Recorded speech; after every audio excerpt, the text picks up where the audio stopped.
今晚要干嘛？宵夜镜来讲。那今天晚上的来宾其实不是台湾人，但是全台湾应该超过一半以上的人，或者是有在看新闻的人都认得他的脸。那为什么他这么有名呢？两个原因，一来是他就真的很帅，二来是第一个原因是因为他在去年11月，他促成了台湾副总统萧美琴在欧洲议会发表了历史性演说。So tonight's guest isn't actually Taiwanese, but chances are over half of the Taiwanese population, or at least anyone who keeps up with the news, has seen his face. And he's well known for multiple reasons. First off, it doesn't hurt that he's incredibly good looking. Second, I mean, good looks aside, the second reason for his fame is that last November he didn't just help facilitate, he played a key role in making history by helping Taiwan's Vice President, Xiaobi Kim, deliver a landmark speech at the European Parliament. 我们今天晚上欢迎对中政策跨国议会联盟 IPAC 共同创办人暨执行董事。Welcome to our show, Mr. de Pulford. Thank you very much for having me. It's a delight to be here. It was the first time I had to do it in both English and Chinese. Sorry, that took a while. Okay. Good for you. First and foremost, I've got a small gift for you. Oh, yeah? Sitting right here. Okay. And small is maybe not the right word, but so it's actually here, I'll let you open it. Okay. It's actually a giant bowl that I received from the NCAT, which is the National Cultural Association of Taiwan, and it's big enough to hold your breakfast, lunch, dinner, and then some. And at the bottom of the bowl are illustrations of quintessential Taiwanese dishes. Oh, yeah. Meatball soup, braised pork rice, and 四神soup. We grew up eating those, and if you show that bowl to any Taiwanese person living overseas, and there's a good chance they'll feel an immediate wave of nostalgia. It's quintessentially Taiwanese. Well, you know, there are many Taiwanese living in London, but they're not going to see my bowl because it's going to be mine. It's going to be in my house, and I'm going to use it. No, thank you very much indeed. Extremely generous of you. Give you a lot of street cred. Okay, that aside, one of the questions before we delve into that historic visit last year, and before I ask you your thoughts on China's ethnic unity and progress promotion law, which is a mouthful. Yeah. I want to start with a simpler question, which is, how are you, and how has Taipei been treating you so far? So I got in yesterday. Thank you for having me, by the way. You know, it's a delight to be here. I've seen your show. I like the format. I like the depth that you're able to go into. So it's nice to have that opportunity. Most of the time my interviews are very short, sharp, never about me, always about politics. So right. it's quite a privilege. How has Taipei been? I love it here. I love it here. I'm always tremendously welcomed, but I'm super tired and super jet lagged. I'm sorry. I'm really sorry to hear that. No. It's not that. It's that England was playing this morning, and I had to see England. Of course. So I got in last night, and I was up super early, and yeah, I'll be recovering. And then we've got a busy few days with the delegation that's come over. Can you count how many times you've been here?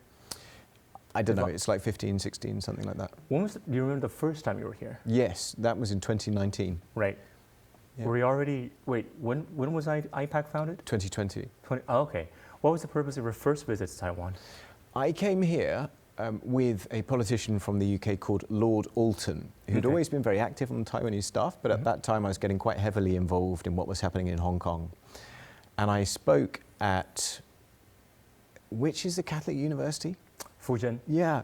I spoke at Fujian, and I talked about religious freedom and stuff, which is an area that I've been working on for years. Mm-hmm. So I came and I did that in 2019. But interestingly, the seed for IPAC was planted then. At the university or at that trip? No, just on that trip. I remember when he was still foreign minister, we met with Joseph Wu on that trip. Mm-hmm. And it was a good meeting. And I remember walking away from that thinking that this idea to pull people together, politicians from diverse backgrounds, to try to work on China together was really born then. So yeah, Taiwan has a lot to answer for. In fact, I said to Joseph Wu when I saw him relatively recently, you know, you're to blame for all of this, you know. I didn't know he played such an important role in that. Well, in that meeting, he was talking about international support and collaboration and how important it was. Yeah. Remember, the background to this is what's going on in Hong Kong. Mm-hmm. And I think there are a lot of people over here obviously looking at what was happening in Hong Kong and thinking, okay, one country, two systems is not going to work. Mm-hmm. So there's that real sense of foreboding. And I think what Joseph said made me think more seriously about an idea that had been in my mind for some time. Yeah, looking at Hong Kong, it really doesn't bode well for Taiwan if we were to accept the one country, two system framework. Yeah.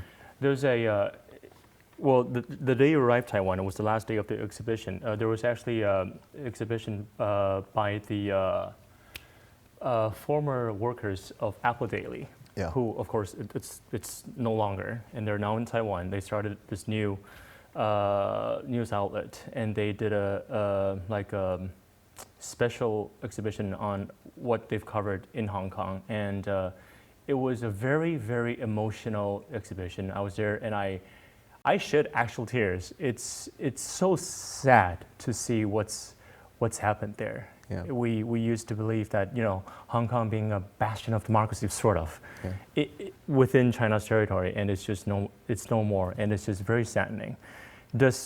Back to Taiwan, does Taiwan feel more or less the same or different each time you visit here? I become more familiar with it the more I come. So there are certain little things that I've got used to now and I really like. I'll tell you something that was very powerful for me yesterday, just getting off the plane. I don't know if you know this. The humidity? Yeah, well, I mean, I'm used to that, but it's the smell. So there is a particular smell which you probably don't even notice because you're here all the time. Right. And it's caused by the humidity. It's a slight kind of damp smell. Do you know what I mean? And you get that quite strongly when you're at the airport. And for me, because this place is associated with so many powerful memories now, I come back and that smell hits me and it's extremely nostalgic straight away. And it's a pleasant feeling. Yeah, no, I love it. Most people wouldn't like that feeling, the damp smell. But No, it's nice. It's almost, in a weird way, it's kind of like a homecoming. Right. Because although, culturally speaking, it's very unfamiliar in many ways to a guy who grew up predominantly in the UK. But in many other ways, I feel such a strong affiliation. And I've had so many important milestones, I think, in my life happen here in recent years, that for me, it's just like, I'm back.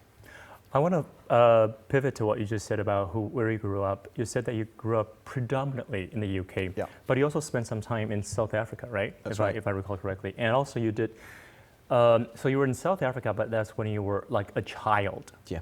And then you spent some time, I learned, in Rome. What were you doing in those places? Okay, so we moved to a little country called Lesotho in southern Africa. It's a landlocked country. It's quite near kind of Eswatini, is sort of a similar kind of country to that. And my father, who was a civil servant, had a job working with the UK government on loan to the government of Lesotho for a few years. So our whole family moved, which was a tremendous culture shock for us, like in many ways. How little were you? I was 12 when we went. Okay. Yeah, so they were pretty formative years. Right. And it did form me in quite a big way, not least because I'd come from a place like Canterbury in England is, or at least was, a pretty homogenous place. I mean, there wasn't a lot of cultural variation where I was from. There weren't many people of colour. And all of a sudden, I moved to a place where there were basically no white people. Right. Yeah. We were absolutely the minority. And that was, for me, a very important and formative perspective to have. But that's very different from what happened later. So when I moved to Rome, I put myself forward to train to become a Catholic priest. So I lived in Rome in what's called a seminary, where they train priests. That should have taken 7.5 years before being ordained. I was there for pretty much 5 years. That's pretty much how long it takes to be a doctor. Yeah, it's full on.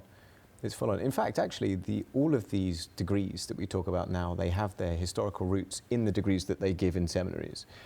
So you're supposed to do 3 degrees, basically. You do a philosophy degree, you do a theology degree, and then you do something called a license, which is, I guess, the equivalent of an advanced master's on top of that. But I didn't get that far. So you got the 2. You got the first 2. Yeah. Theology and what? Philosophy. Yeah. Why did you not go that far? I wasn't very good at it. Okay, so I'll explain it like this. Like, priesthood in the West is a very difficult thing to live. It's not like it once was, where there was a sense of like cultural Christianity and priests would be looked up to as a figurehead of the community. It's very different now. You know, there's a latent suspicion of priests in a lot of places. You have to be celibate. You know, you can't have any kind of partner, which is very countercultural. And on top of that, the work is just really hard. You know, you're just giving your whole life. But in seminary, there are a bunch of things that you're supposed to do. You're supposed to study hard. Of course. I didn't really do that. Okay. You're supposed to pray hard. Wasn't that good at that. Okay. The celibacy thing was hard. Wasn't that good at that. So just like in general, I wasn't very good at it. I love your candor. I really just love your candor. I mean, it's the way it was, you know, and it was again a very formative and beautiful experience. Right. I mean, I wouldn't replace it with anything. Of course. But I think it's fair to say that I have been better at other things in my life than that. Okay, and then after that, you've decided to take a different path. Yeah. What was that path? Where did that lead you? So before I went to seminary, I was already kind of working in the UK Parliament. Mm-hmm. So I did an internship there. Wait, how old were you when you were in Rome? Oh man, now you're asking. I have to work this out. I gave my 20s to it basically. Oh, okay, yeah. But I first started working in Parliament, I think when I was 21, right. Something like that. Right. And I did an internship, and I was working with a member of Parliament who just like gave me free rein to do what I wanted. And what people don't understand about parliaments is that when you're in, you can do stuff. Like, right. Everything's about access. Mm-hmm. So because I was in there, and because I had access to politicians who were working on stuff I cared about, then immediately I got involved with work that I cared about, because I just could. So I was very fortunate in that way, and I found myself with a mentor, a political mentor, this guy who I came here with in 2019, Lord Alton, who really looked after me. But it was during that year where I was pretty sure, right, I'm going to do this priesthood thing. Mm-hmm. So after that first year in Parliament, I went off to Rome. Mm-hmm. But then when I came out of Rome, I came out to like nothing. I mean, you give everything away to go, you have nothing. I had no savings, and I had this strange black hole in my CV. It's like, can you imagine? Like, you go for a job. 4-year gap year. Yeah. You go for a job interview and like, well, okay, what have you been doing? It's like, I was in Rome. I was in Rome, like training for the priesthood. It's not a great pitch to get employed. It's a fun pitch. It was, I mean, it turned out okay, but I was lucky. I think a lot of people who leave find themselves in quite a tricky situation. I'm sorry, yeah. But I was all right. I came back and got straight back into parliamentary work. Mm-hmm. So I was doing that, and I kind of refined my craft in the sense that I think a lot of people think that parliamentary work or parliamentary advocacy or even political work is just something that people do or can do, or they're born able to do. They think it's about being able to speak well, or, I don't know, being able to develop relationships. Being eloquent is part of it, is it not? It's certainly part of it, but that's not what makes somebody a good campaigner. What makes somebody a good campaigner is learning the craft. Like, there's real craft in this. Mm-hmm. The mistake I think a lot of NGOs and organizations make is they think, all right, I'm someone who cares about this issue, so I'm going to start an organization. And people are going to listen to me. Yeah, and people are going to listen to me, and then I'm going to be able to do things. And it doesn't work like that at all. So I made a lot of mistakes in my, I guess, early kind of parliamentary Please name career. one. What was one mistake that you made? Okay, this is embarrassing because I can't even believe I'm going to admit this. But I always, when I'm teaching my staff now, I'm like, you cannot make a mistake in any briefing material that you give a politician. Right. Not one. Because they have to trust you, and if they don't trust you, the relationship's dead and they won't use you. Right. So it's essential that everything's accurate. I once gave, this was years ago, I gave a speech to a very senior lawyer in the House of Lords. She read it out, and there was like one massive error in it. And it was so bad that she had to apologize to the House of Lords for having made that mistake, and that was my fault. I learned that lesson. I was really badly burned by that. So ever since then, I'm like, nothing goes out unless we are 100% sure. Double check, triple check, quadruple check. Exactly. Right. I've made many more mistakes than that, but that was a really bad one. Okay. Yeah. You're talking about how to get things done, and it's not just, start a group and people are going to join and listen. So what's the right, if there is a right way to do it? So I think what people, if I were pitching to people about how to do this craft, I would try to get them to look at things through what I call a kind of incentive lens. So I think people expect politicians to wake up in the morning and do the right thing because they're good people. I'm too hard-bitten to take that view. I take the view that if you want politicians to do things, you have to incentivize them to do it. But most campaigns are not like that, particularly human rights campaigns. Human rights campaigns will say, a terrible thing is happening over here. Do something about it. And I don't do that, and I've never done that. What I do instead is say, a terrible thing is happening over here. Okay. It's in your interest to do this because of this. And here's how I'm going to help you to look good to your constituents, to look good among your peers in your parliament. That sounds like the best strategy, but it's not easy. It's not easy. It's much more labor intensive. There's so many questions I want to ask about that. But first, I want to just hop back to something that I've been meaning to ask you.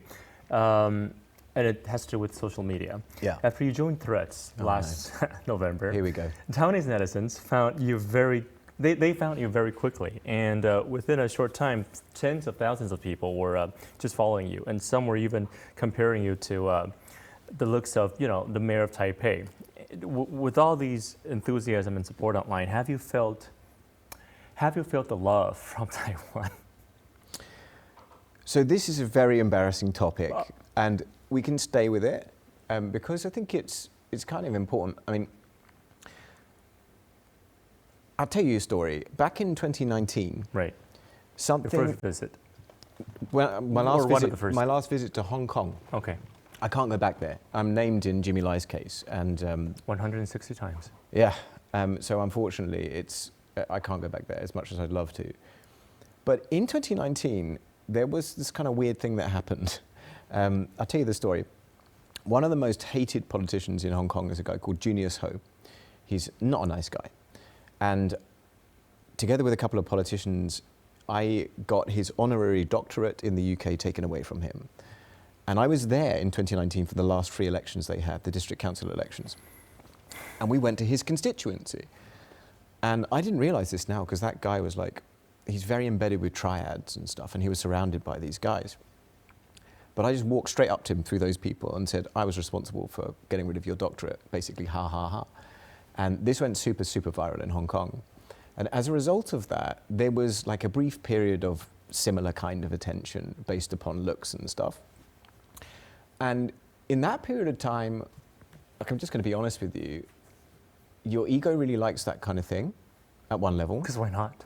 And yeah, because why not? And it's easy to seek that stuff and to be drawn down a road thinking, I will get my meaning from this. I will get my sense of self from this. And in 2019, pretty quickly, that popularity fell off. And was there an incident, or it just naturally fell off? No, I think it's just the way it works. Okay, yeah. Yeah, I think it just goes up and down. So having this period in Taiwan, it's lovely. If it helps to promote our work, great. It's very flattering. I couldn't lie to you and say I don't like the attention. It's really nice. It makes me feel less old. And all of that. Which do you mind me asking? My age? I am 41. You're not that old, come on. I'm over the hill, man, yeah. Okay, I am. Do go on. I'm done, I'm finished. Okay. I got 3 kids. If there are still people who are finding me attractive, I'm a happy guy. Oh. Anyway, so yeah, for as long as this period is something that we can use to try to raise awareness of our work, to make me feel good about myself at the same time, then it's 2 ticks rather than 1. But the most important thing is that my team were particularly keen to use this as a channel to amplify what IPAC's work was about. First, what do you mean your team? Mm-hmm. And second, do you read the comments that, from your Taiwanese followers? Yes, I do read them, which is a pain because it requires translating every one of them. And can't you just, we find AI for that? I have to yeah. Or do you ask someone what's he saying? I sometimes do that. Right. Yeah. I do read them. I read them because I don't take for granted the fact that people are engaging. Mm-hmm. And it makes a nice change from X, because my posts on X, there's hundreds of Chinese bots that just attack me immediately. Like, F you should rot now. Yeah, exactly. Yeah. I mean, if you were to look at my X account and compare it to the Threads account, it's like night and day. One of them thinks I'm a stupid idiot. Right. One of them thinks I'm great. You're the foreign devil. Yeah, exactly. So, yeah, I read them. What was your question? Has there been any comments that, surprised or just kind of really stayed with you? I mean, nothing particularly leaps out, but I'm encouraged by what's said, know, because people are saying, keep at it. Yeah. This work means a lot to us. The stuff that's personally nice about me, okay, obviously, I would try to take that compliment well if I can. But the main thing for us is, like, are we, in our work, doing the stuff that the Taiwanese people want us to do? Because if I lose that connection, this whole work is pointless. Like, we have to be representing something which is wanted here. Otherwise, we're as bad as everybody else in dismissing Taiwanese agency. One of the questions I want to ask you, the key word being Taiwan, why do you feel so connected with Taiwan, with us? That's my first question. And second is, so here's the brief background. So last year, Vice President Xiaobi Kim delivered a speech at the European Parliament, and that's an event widely seen as a major diplomatic breakthrough for Taiwan. And IPAC played a key role in making that happen. You've previously revealed that many of the parliamentarians in attendance didn't actually know that Vice President Xiao herself would be speaking until the moment she actually physically walked into that room. That's right, yes. That's just, I don't understand how that works. How is that possible? Second question. And the next question is, for what was essentially a diplomatic level, like security and secrecy operation, what kind of planning and preparation went into making it happen? All right, so in your first question, the issue was security. It was always going to be security around this. Remember that when she visited Prague, widely reported now, before she became VP, there was a planned kinetic attempt on her life. We couldn't take any chances around any of that. Not only that, we knew that the more noise there was about this and the more people who knew about it, the more likely it would be that Beijing would try to disrupt it. And they tried to disrupt it anyway, but we didn't want to increase that. Of course. So we kept it extremely quiet from everybody in the assembly until it actually happened. We did advertise that it was a special guest. Nobody guessed it was her, which was quite funny. So then she comes in and everyone's like, whoa. So yeah, I mean, the practicalities of keeping that quiet, relatively simple. Not so simple when you involve a lot of government agencies, which had to be involved in order to pull that thing off, because you don't know who they're talking to. Right. But we did okay. We kept a lid on it. Certainly when it came to IPAC's own communications, we were very solid. On the second point, the second question was about what's required to pull something like that off. Yeah. Was there ever a moment where you're like, oh, this might not actually happen?